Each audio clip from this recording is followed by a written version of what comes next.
¿no? En la política, la percepción es la realidad. ¿La comunicación entonces de estos 6 meses tuvo algo que ver en ese descenso de popularidad? Es posible. Santiago Palomo asumió como secretario de Comunicación Social de la Presidencia y hoy aquí estamos en su despacho para conversar un poco acerca de la comunicación política y gubernamental de esta gestión de Bernardo Arévalo. Santiago, secretario, muchas gracias por estar con nosotros. Como manifesté el primer día al frente de esta secretaría, es una secretaría de puertas abiertas y para mí pues es un gusto aquí atender esta entrevista. Y empecemos de lleno, la comunicación entonces. Este es uno de los puntos que la ciudadanía y los simpatizantes del movimiento Semilla más le reclaman al presidente y algunos la consideran como una de las piedras en el zapato del mandatario. Usted en otras entrevistas ya ha mencionado que va a reformar la comunicación y busca principalmente hacerla más efectiva. ¿Nos puede ampliar un poco a qué se refiere con eso de más efectiva? Bueno, justamente con efectividad me refiero a no solamente trasladar información, ¿no? Y ponerla al dominio público, sino trasladarla a manera que lo entienda la gente. Dice que su objetivo es hacerla más efectiva, más entendible para las personas. Hasta ahora, ¿cómo evalúa usted la institución? ¿Qué no les ha dejado, pues precisamente que el mensaje se entienda? ¿Qué no les ha dejado que sean más efectivos hasta ahora? En un primer término, sí me gustaría referirme a las redes de desinformación, porque sí vemos que hay una estructura muy bien articulada en plataformas digitales fundamentalmente que proyectan información a veces incompleta, a veces deliberadamente falsa, y que eso obviamente repercute en la percepción, ¿no? En la política la percepción es la realidad. Creo yo que también es cómo refuerzas la identidad del gobierno, ¿no? Una identidad que se basa fundamentalmente en la recuperación de las instituciones, en la lucha contra la corrupción.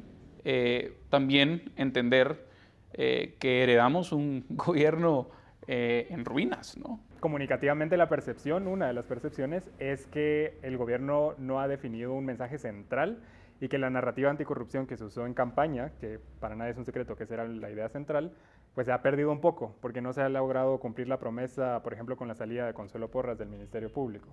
¿Cómo terminar de convencerle a la población en términos de comunicación y gestión que esa es la identidad anticorrupción, cuando buena parte del cumplimiento de esos esfuerzos anticorrupción pues dependen del Ministerio Público para investigar y ya no de ustedes? ¿Cómo nosotros reforzamos la identidad? Pues con las acciones que le corresponden al marco del Ejecutivo.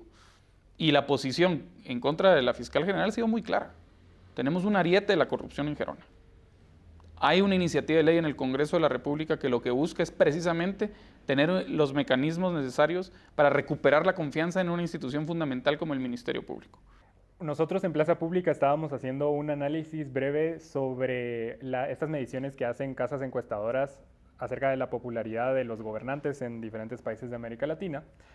Y pues notamos que al comparar los puntos de popularidad que tiene el presidente Arévalo a los 6 meses, y si los comparamos con los puntos de popularidad que tenía Yamatei y Jimmy Morales, sus dos antecesores, pues a los 6 meses de esos 3 presidentes, Arévalo es el que cayó más puntos de popularidad. ¿A qué se lo podría atribuir usted? El contexto político de cada uno es distinto, Carlos, ¿no?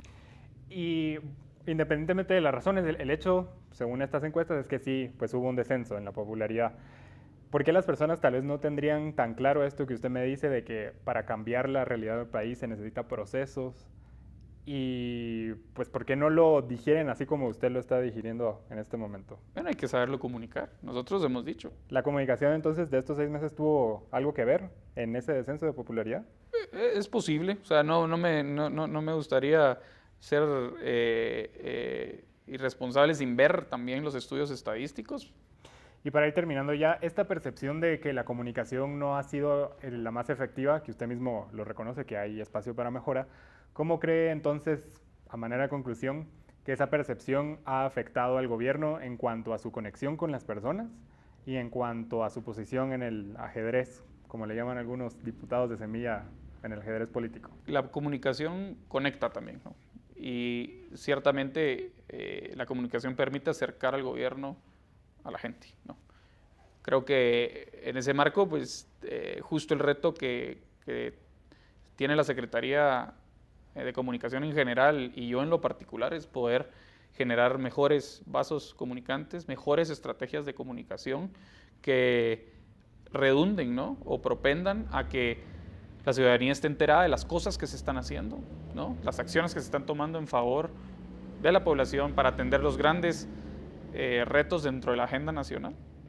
Y de la misma manera entender que todo esto parte de un contexto, una coyuntura y de una relación que no solamente es de ejecutivo, sino es ejecutivo, actores institucionales y también actores sociales en su conjunto.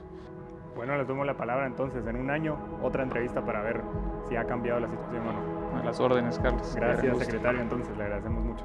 Gracias. Esta fue nuestra conversación con Santiago Palomo de la Comisión Nacional contra la Corrupción a la Secretaría de Comunicación Social. Él está encargado de abordar uno de los más grandes retos que, según la propia ciudadanía y los simpatizantes del movimiento Semilla, pues se ha enfrentado el gobierno de Bernardo Arévalo.